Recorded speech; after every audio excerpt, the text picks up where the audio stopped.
Hi guys! Today I am going to go for it. I'm going to be harvesting my first ever carrots in my desert garden.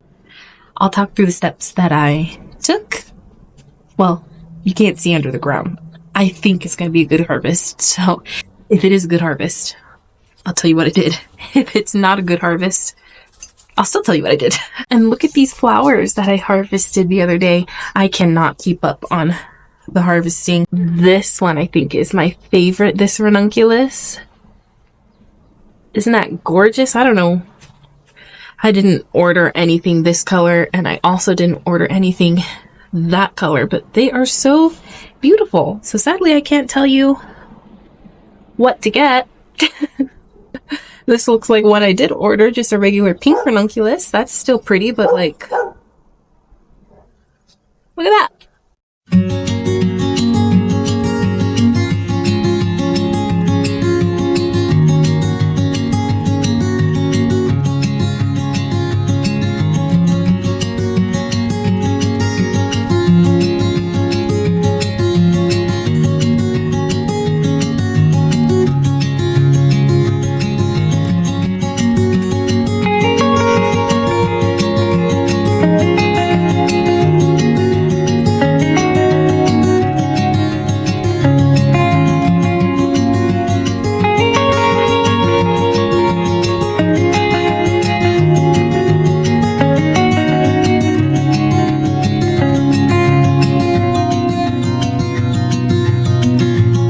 Okay, it's really windy, so we're just gonna go with it. Sorry if you can hear the crazy wind, but these are my fall planted carrots. I had them here in my tall, round Birdies bed. I think it's like 3 feet diameter circle. I had previously had sweet potatoes in there. All the roots were crazy in there.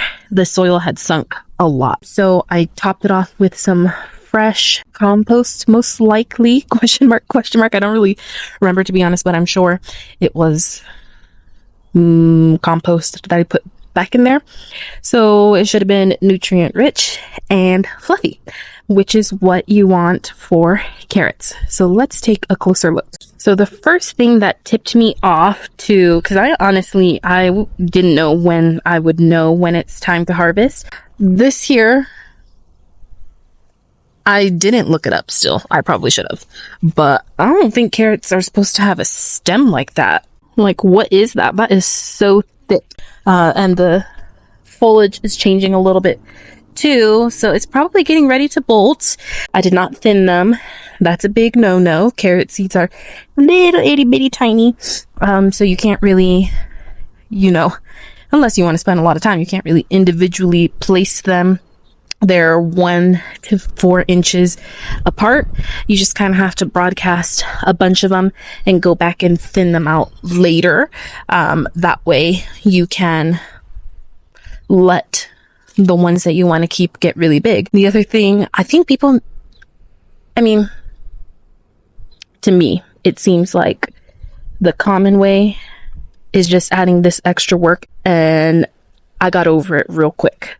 So what the recommended thing is, because carrot seeds are really tiny and they have to be sown basically on the surface, that means they can dry out really quick. They also, in combination with that, they can take quite a long time to germinate, up to 30 days sometimes. So that is quite the task to keep them moist that whole time to make sure that you can get something to germinate. So what people will do is they'll get like a wooden board or a piece of cardboard and lay it on top. And after about a couple weeks, they'll be in there checking every day. And if you see a good amount of them have germinated, then you go ahead and remove that board or cardboard to make sure that they can get the sun, because they'll need sun pretty much immediately after they germinate. I tried that, and we get windy here. I put big rocks on it, and some of them would still blow away. And I had a little like sprinkler type irrigation in there to water it versus the drip, so it could water overhead and broadcast more water and keep it moist. And the cardboard was kind of in the way of it, so I kind of gave up on that after a few days. What I did is I took some of the mulch that I use, which are these pine shavings. I kind of looked at them and I thought to myself, I kind of feel like light can get through that. They're pretty light and fluffy. I feel like those little seeds are going to be able to pop up. I feel like the sun will still get to them, and I feel like I won't have to do anything extra. So I'm just going to go for it because carrots are supposed to be very hard and I don't have much expectation. So I took the cardboard off and I covered it with that mulch. Sorry, the wind almost blew you guys away. I took the cardboard off, covered it with those pine shavings mulch, which I already had previously noticed that the pine shavings hold moisture. Well, obviously it's pet bedding, but they hold on to moisture great. So I thought those two things would work in my favor, and it did. I got all of these to germinate, and I didn't have to do that annoying cardboard, keeping it weighted down in the wind, checking underneath it to see if stuff germinated. I was able to kind of do a more set it and forget it.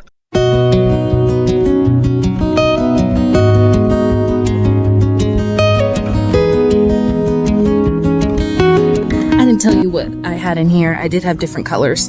Had a carnival blend and then regular orange ones. But that's the first one. I decided to pull this. This was the one that had this weird situation with the stem. That is my first carrot. So this is likely an example of why you should thin. These were right up next to each other, and actually pulling one grabbed both. I got a little short and fat one and a long skinny one.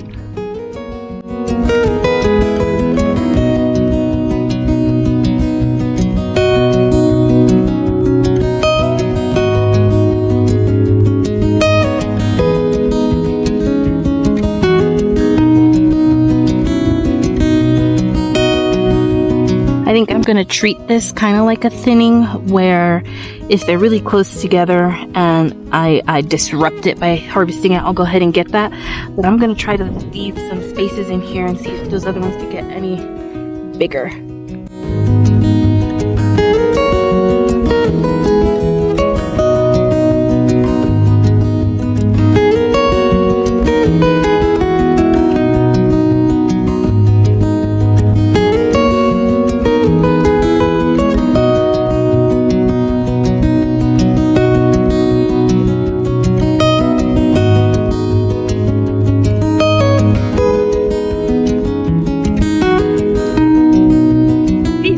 Aftermath. This is where I'm going to leave it here. I have everything left. Some of those could probably come out, but I have so many carrots already. So I figured might as well leave these a little while longer to see if they can get any bigger. If we get in close, you can see I left a lot of breathing room between whatever I'm leaving in here. We'll see if they'll get bigger. A lot of these are probably already a good size based on, when I seen some stems like this, they were pretty good, but I'm gonna leave those. Oh, maybe this is a little bit thick right here. This little baby one I just sacrificed to leave a little bit of space in between those two over there.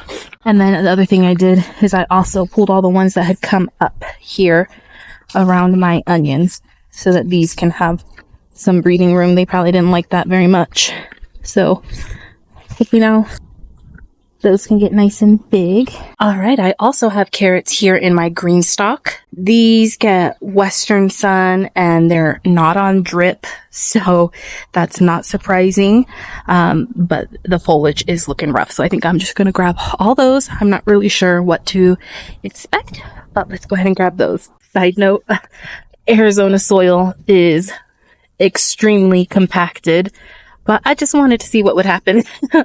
I dropped some seeds here, and when I noticed I had carrots coming up, I just thought, what the heck, I'm gonna leave it. Then I have some marigolds coming up over there. I really should have thinned these if I was gonna thin any. This would have been easier too.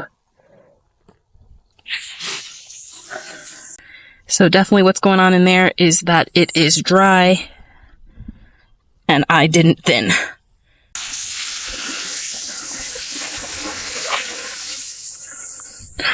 This one kind of had a little corner to himself.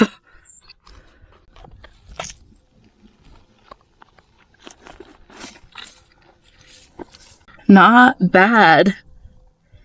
Now, GreenStalk does say 3 carats per thing. This is 1, 2, 3, 4, 5, 6, 7. So that's my fault that these aren't that big.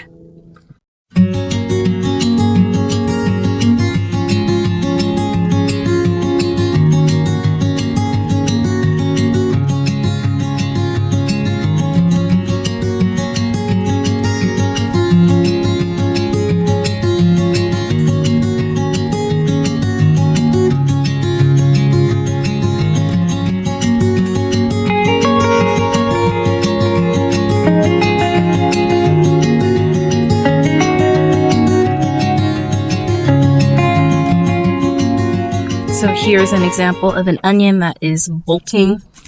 The diameter looks okay. This is not full size.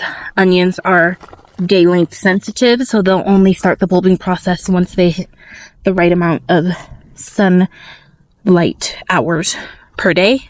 But I'm just going to harvest this one since it's bolting, and I really just want to see. Yeah, give me it. Ooh. Not too bad. Look at those roots. My goodness. Gonna give that some water. It was pretty dry in there. Haven't fertilized in a while, so I'm gonna put this super stinky stuff in there. So there is my first ever carrot harvest in my desert garden. I am extremely pleased. Even the ones that I didn't thin, like all the pockets I used in my GreenStalk, are still pretty good. And I have some absolute monsters in here as well, like this one. I am extremely happy. Sit. Gentle, gentle. You want more? Hang on, hang on. Can you go down?